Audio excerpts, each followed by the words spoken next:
Donald Mates was just 17 when he joined the Marines. Young, determined, and ready to face the impossible.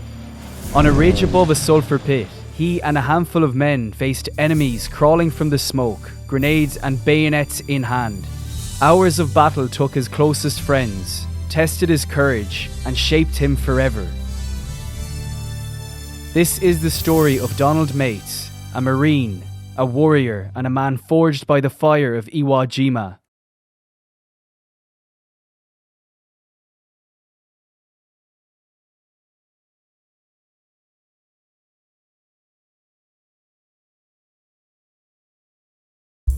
Donald Mates was just 17 when a Marine recruiter came to his high school in Cleveland, Ohio in 1943. He was told that once he turned 18, he would be drafted for World War II, unless he enlisted on his own. The recruiter offered him a choice: join now and pick your job in the Corps, or wait to be drafted. Donald had a very clear idea of what he wanted. He wanted the dress blue uniform, the symbol of the Marine he admired. But those uniforms were only given to Marine band members, seagoing Marines, or embassy guards. I got seasick. I didn't play an instrument, so I asked if I could be an embassy guard. He also dreamed of serving somewhere exotic, choosing Macau, a distant Portuguese colony in southern China, famous for its nightlife and gambling, as his first choice, with Portugal as his second. The recruiter agreed, encouraged by the tall, fit young man and his bold ambition. To this day, I'm still looking for that recruiter. That's how I joined the Marines, for the uniform, which I never got until after the war. Like almost every ambitious young recruit, Donald didn't get his top choices. But at 17, he was about to leave home and step into the world as a Marine, beginning a journey that would test his courage, his resolve, and his very identity. Donald Mates arrived at Parris Island, South Carolina, ready to become a Marine. His Eagle Scout experience earned him a spot in what sounded like a prestigious assignment, the Combat Intelligence School. They taught you how to operate a radio, demolitions, map reading, a little Japanese, and machine guns, night patrolling, rubber boat reconnaissance. Some of it we never used, but that's where I was trained. Donald's training wasn't just physical. Like many young Americans of the era, he had been shaped by the media. Newspapers, movies, radios, and propaganda that painted the Japanese as super evil and the Allies as heroes. I was really brainwashed. I believed the Japanese were super evil, and we were super good. I was looking forward to being a Marine and going into combat, never dreaming what I was getting into. Once training ended, there was no waiting. Donald was sent overseas, first stopping in Cuba and Panama, then arriving at a replacement depot in Hawaii. For a young man eager for adventure, the journey was unforgettable. Cuba was quite a place for liberty. Hawaii, my God, this was marvelous. The Navy treated you royally. You could sleep on deck, eat any time. It was just marvelous. Finally, Donald was sent to Guam, with a small group of replacements aboard an aircraft carrier. For a brief moment, it felt like a luxurious trip with ice cream bars and endless views of the ocean. It was like a cruise, everything but a nightclub. But the fantasy ended when Donald landed on Guam. By July 24th, 1944, he was no longer a recruit on a ship. He was a Marine in the heart of battle, where every lesson he had learned at Parris Island would be soon put to the test.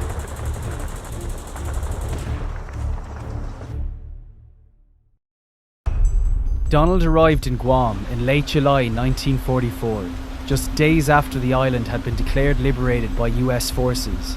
He was immediately assigned to the reconnaissance company he had trained for, not to the front lines at first, but to the northern end of the island, where he and his unit set up ambushes and booby traps for the retreating Japanese forces. Combat was nothing like he had imagined from the movies. Patrolling was constant. Booby traps and mines were everywhere. Taking prisoners was almost unheard of. It was kill or be killed. You never dreamed anything would happen to you.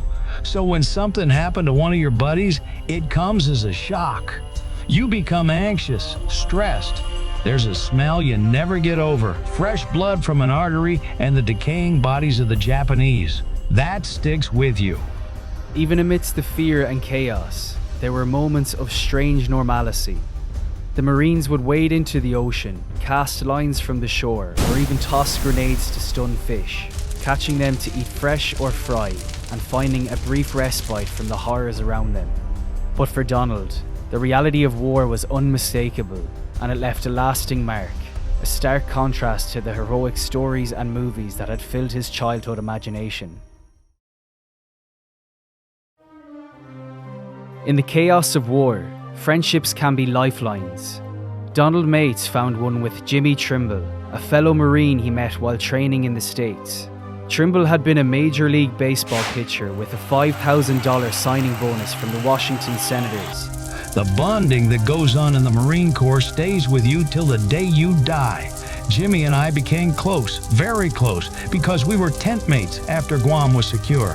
But he traded fame for duty, enlisting in the Marines. Donald and Trimble went through combat intelligence school together, went overseas together, and became inseparable combat buddies and tent mates. General Erskine Graves, a commander who was famously baseball obsessed, took a strong liking to Trimble and wanted to set up a Marine Corps baseball league to boost morale. When Jimmy pitched the winning game in the Marine Corps World Series, General Graves made him his bodyguard. He said, "Pick whoever you want." Of course, Jimmy picked me. I just tagged along.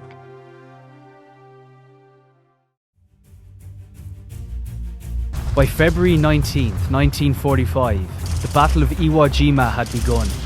Donald and his fellow Marines went ashore on the 24th, tasked with setting up sleeping quarters and a command post for General Erskine Graves. The island, only 8 square miles, was heavily fortified with over 17 miles of tunnels, hidden bunkers, and deadly defensive positions. Over 70,000 Marines faced roughly 21,000 Japanese defenders, many of whom were prepared to fight to the death. When we landed on the beach, it was absolute chaos. I thought I had seen a lot in Guam, but this was a shock. Bodies weren't buried yet. Bloated, maggots, missing heads, broken equipment, wounded lined up like railway ties. And it seemed like the one with the loudest voice was in command. Donald and his close friend, Jimmy Trimble, were assigned as bodyguards to the general, a role that would put them at the very centre of the action and gave them a front row view of the battle's fury. The Japanese had spigot mortars, bigger than 55-gallon oil drums. They'd rocket through the air, tumble, and explode on impact. The concussion could make you bleed from your ears. One landed near Erskine. Up until then, the recon company hadn't been under fire like that. Even in the midst of this terror, Donald's training and quick thinking were vital. Iwo Jima would become one of the deadliest battles in the Pacific, lasting far longer than the 3 days anyone expected. I threw a phosphorus grenade into a spider hole, and Jimmy yelled, "Look behind you!" The smoke revealed the entrances to their 17 miles of tunnels. The Japanese could scurry anywhere. They thought the battle would last 3 days. It went on until March 27th. Iwo Jima was nothing like the movies. It was brutal, chaotic, and relentless. Every step forward carried danger. Yet through the confusion and carnage, bonds like the one between Donald and Trimble were forged, cemented by trust, survival, and shared courage.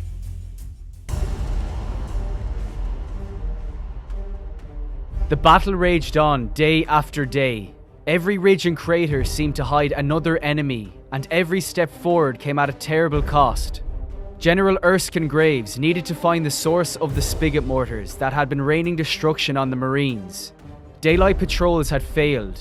The general believed the mortars would be easier to spot at night when the enemy moved under the cover of darkness. For Donald and his friends, it was a mission like no other. A short walk from survival to disaster, and a night that would etch itself into memory forever. Lieutenant Sack asked for 8 volunteers. Warren Garrett, the old man of the unit at 24 with 2 kids. Trimble, me, Corporal Reed, McCluskey, Nattell, Jim White, and Lee Blanchard. On February 28th, we set out to locate the mortars. The men moved toward a ridge between hills 362 and 382, carrying a radio. The sulphur mine below glowed faintly as shells hit, igniting smoke and fumes that curled into the night. Off to the side lay the village of Moriyama, where once Japanese pineapples had grown in volcanic ash, a ghostly reminder of life amid destruction. We set up around 6 p.m., taking turns on the ridge with the radio. Down at the bottom were Jim White and Lee Blanchard. Midnight was supposed to bring a shift change every 6 hours, but nobody slept. The Japanese started infiltrating our position. The ridge became a nightmare. Smoke twisted in the moonlight. Shadows moved like living things. It reminded me of the Hound of the Baskervilles. Fog, shadows, waiting for something to jump out. But it wasn't a hound. It was Japanese soldiers creeping toward us. Small phosphorus markers on the enemy's necks reflected the faint moonlight, letting their officers track their every movement. For 3 hours, the patrol engaged in hand-to-hand combat. Grenades flaring, rifles flashing, sheer will keeping them alive. Reed was ripped from the fight, bayoneted before he could cry out. McCluskey vanished into the choking smoke, never to be seen again. Neitel's life was snatched away by his wounds. Garrett went down in the fury of close combat, leaving only silence in his place. At the top of the ridge, only Donald and Trimble held the line. Grenades, triggered by impact rather than pins, rained down around them. Trimble spotted one hurtling towards their foxhole. He yelled just in time. The grenade exploded, shattering Donald's legs. Pain, blood, chaos. But he dragged himself out of the foxhole. Miraculously, Trimble survived the blast too. Suddenly, a Japanese soldier climbed into their foxhole, carrying a strapped explosive, a Mine 90. Donald rode clear just as it detonated, obliterating the enemy, and tragically, killing Trimble instantly. Donald lay in the shattered earth, blood and dust covering him, the sounds of battle fading into a distant roar. Pain and grief washed over him as he stared at where Trimble had fallen, his best friend gone in an instant. Every breath was a victory, every second a struggle. However, the weight of loss pressed harder than any wound. Trimble's absence lingered in every shadow, a silent reminder of the night's cost. But he wasn't alone. Jim White and Lee Blanchard, who had been fighting at the bottom of the ridge, found him amid the chaos. Blanchard hoisted him onto his back, every step a jolt of pain, carrying him towards the battalion's aid station. White worked furiously at his side, fighting to keep him alive.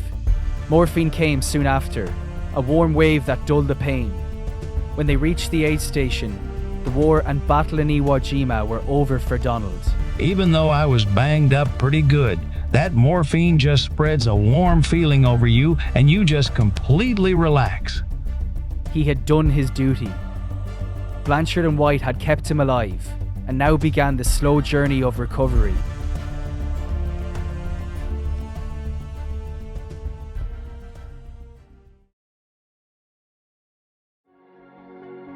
Donald moved through a chain of hospitals, Saipan, Johnson Island, Hawaii, before a congressman finally arranged for his transport home. Decades of surgeries followed, the last in 1982 to remove shrapnel that had lain hidden all those years. Tiny pieces of volcanic ash still surfaced occasionally, quiet reminders of the past.